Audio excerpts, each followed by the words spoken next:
The Anglo-Saxons didn't have really trade routes set up, so they could not import fruits, vegetables, or spices. Next we're going to talk about Dunstan, one of the many archbishops of Canterbury. Dunstan was born around 909 AD in Somerset to a wealthy noble family, with many connections and privileges. He was sent to the abbey at Glastonbury, which was well known for its education.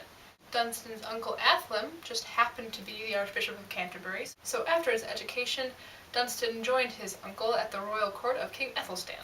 King Ethelstan really liked Dunstan, and because of this, many people really hated Dunstan. In fact, some of them tried to take his life. At which point he fled back to Glastonbury and took the holy orders at the ripe old age of 34. He then became convinced to become a hermit for the rest of his life, so he built himself a 5-foot-long cell with a low ceiling, in which he spent years playing the harp, studying, praying, and making handicrafts. However, very unfortunately, his hermitage was cut short when he was invited back to court by King Edmund, and made abbot of Glastonbury Abbey in 943. He spent many years and much of his energy restoring monasteries and monastic life to what they had been before the Vikings had invaded and destroyed them.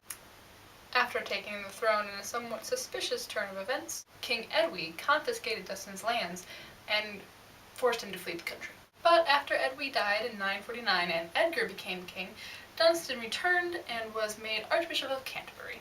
Like uncle, like nephew, right?